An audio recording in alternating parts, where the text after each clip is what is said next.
Okay, I'm complete and utter city girl. And I do know this because I tried living in the country. I was fed up with my job, I was fed up with my house, I was just kind of bored and I didn't know what I wanted to do next. So I divided all my possessions into three. A few of them I took back to my parents' house and they stored them under my old bed. The rest I either threw away or sold. And what I was left with a knapsack. And I put that knapsack on my back and I went to live in Wales, halfway up a mountain.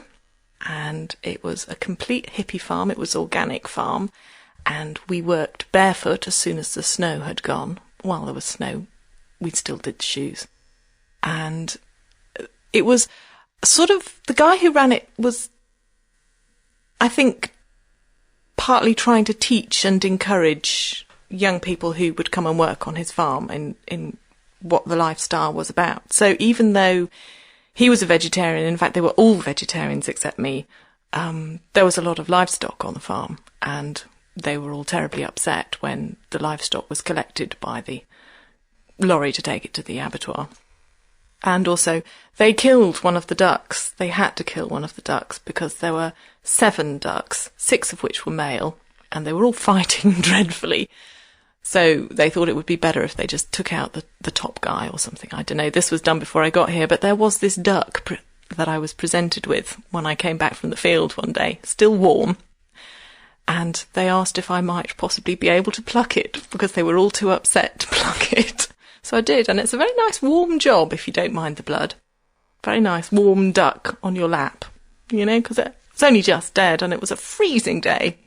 And we didn't have anything like proper warm bathrooms or proper central heating or anything like that, so I think I did quite well out of that, as a hard heart pays, especially in vegetarian hippie land. There was a lot of other good things on the farm, apart from the ducks. There were bees. He kept his own bees for looking after, making sure that the crops were properly pollinated. And we also got honey from them. And also, when we'd finished cleaning out the old honeycomb slats, they come in little wooden box things that you pull out. When we'd finished cleaning out one of those, we had quite a lot of spare beeswax. I think the guy who ran it may have wanted us to make candles out of it, but the hippies got to it first, decided that it would be the perfect thing to seal their dreadlocks with, to make them waterproof. This is apparently the done thing to do, so we were melting up lots and lots of beeswax, still quite sticky and sweet with honey, and smearing it, sort of buttering it onto each individual dreadlock with a butter knife up and down, so that their dreads were nice and, you know, properly turned out dreads. And then when this little interlude was over, we went back outside to carry on working in the fields. And the bees were very impressed by the smell of honey in their hair. And the guy who had most of it done was absolutely pursued by bees for the rest of the afternoon. He was terribly upset because once you've sealed your dreadlocks with wax, you mustn't get them wet, because the water will run down inside the dreadlock and stay there. It doesn't dry properly like normal hair. And you get a terrible condition called dread rot, which is where the dreadlocks start to decompose inside because they're damp and the dampness can't escape, and it really smells because hair's got sulphur in it. Most unpleasant, and there was great fear that he might end up with dread rot. I left before we could be sure which way it turned out. Happy memories. There were a lot of very unusual animals on the farm, not just the people. He specialised in old-fashioned breeds of things. So there were Jacob sheep, which are quite goat-like sheep, actually. There were also goats. We'll come to them in a minute. The sheep were shorter and more mean-looking than most sheep, with big horns that he wouldn't take off because they were the sheep's right to have those horns. And they had these little black lambs, and a couple of them, the main ewes were very old and consequently, a few of the little lambs weren't properly looked after. I think one of the ewes had died, and some of them had had triplets and were just far too old to be able to cope with having triplets to feed. So we'd have to feed them with bottles.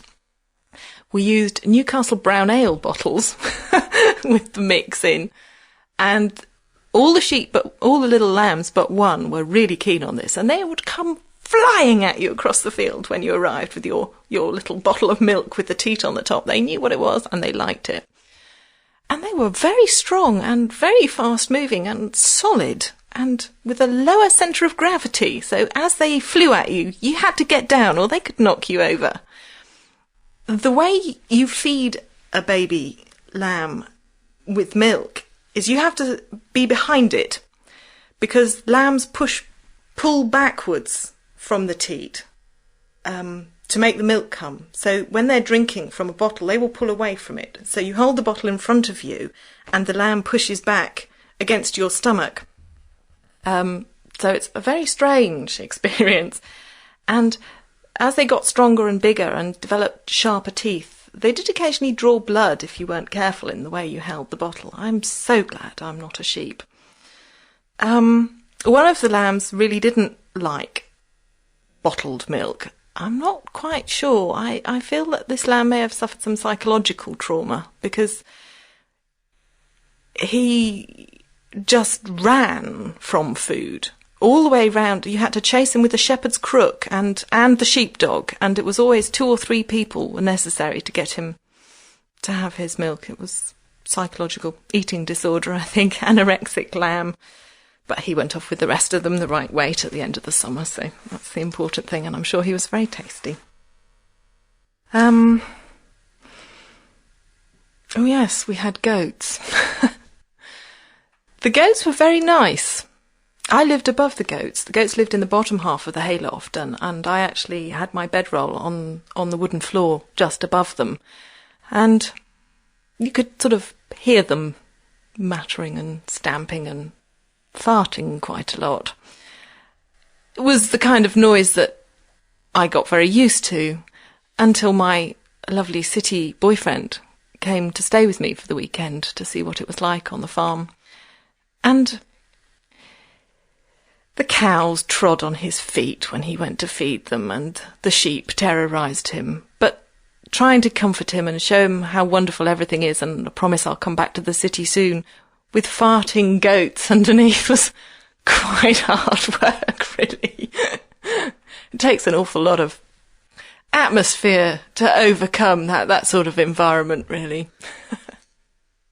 But it was beautiful, and it was unbelievably romantic, in the other meaning of romantic, in the sense that it was such a simple life, and we ate what we grew, and I had martins trying to nest in my part of the hayloft. So as I lay in bed in the morning I didn't have a glass window, I just had a wooden shutter, with the wooden shutter open so that the light would stream in.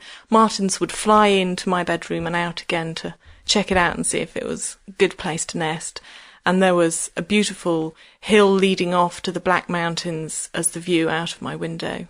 And it changed, and I took about 7 or 8 photographs of that view over the period of time that I was there, which was 6 or 7 months. And it's really lovely to see it change, and I will remember that time as very special. But I do like living in the city better. They had books. Maybe this bit should be moved back a bit.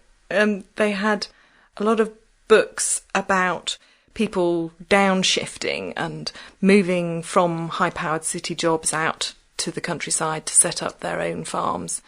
And I read these, and I found them a great comfort when it was all a bit much. And I think I left about a week after I'd finished the last book. I think I then began to feel all alone, stranded in the countryside, and that it was time to go back to the city.